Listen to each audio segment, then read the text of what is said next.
சரி, welcome to facts. வீடு வாங்க பார்க்கலாம். ஸ்டெல்த் வடிவமைப்பு, ஷேப் அண்ட் மெட்டீரியல்.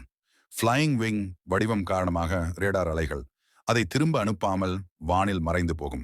விமானத்தின் மேற்பரப்பில் ரேடார் உறிஞ்சும் பொருட்கள், ரேடார் அப்சார்பிங் மெட்டீரியல்ஸ் பூசப்பட்டுள்ளது. எந்திரங்கள் இதில் 4 முறை ஜெனரல் எலக்ட்ரிக் F-118 டர்போஃபேன் என்ஜின்கள் இருக்கின்றன.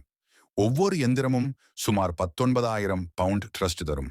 எந்திரங்கள் விமானத்தின் உட்பகுதியில் மறைக்கப்பட்டிருக்கும். வெளியே புகை, எக்ஸாஸ்ட் குறைவாக தெரியும். எதிரி கண்டுபிடிக்க முடியாது.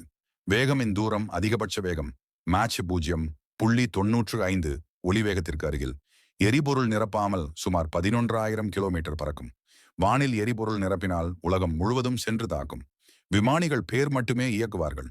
காக்பிட் முழுவதும் அதிநவீன டிஜிட்டல் சிஸ்டம்கள் கொண்டு இயங்குகிறது. ஆயுதங்கள் உள்ளே மறைத்து வைத்திருக்கும் பம்பே, அணுகுண்டுகள், வழக்கமான குண்டுகள், ஜிபிஎஸ் வழிநடத்தும் ஸ்மார்ட் பாம்கள். ஒரே பரப்பில் 80 முறை 500 பவுண்ட் குண்டுகள் அல்லது 16 முறை அணுகுண்டுகள் ஏற்றிச் செல்லும். வழிநடத்தல் மற்றும் தாக்குதல் ஜிபிஎஸ் பிளஸ் இன்டர்டியல் நேவிகேஷன் சிஸ்டம் மூலம் இயங்கும். கணினி வழி குறிப்பு முறை மூலம் துல்லியமாக இலக்கை அடையும். ஸ்டீல்த் காரணமாக எதிரியின் ரேடார் அல்லது ஏவுகணை பாதுகாப்பு அதை அடைய முடியாது. எளிமையாக சொன்னால், P2 ஸ்பிரிட் என்பது கண்களுக்கு மறைந்த கருப்பு நிழல் மாதிரி. ரேடாரில் தெரியாது தொலை தூரம் பறக்கும். அணு பிளஸ் சாதாரண குண்டுகள் வீசும் மிக விலை உயர்ந்த 2 பேர் மட்டும் ஓட்டும் விமானமாகும். இதை பத்தி உனக்கு தெரிஞ்சிருந்தா கமெண்ட் பண்ணுங்க, லைக் பண்ணுங்க.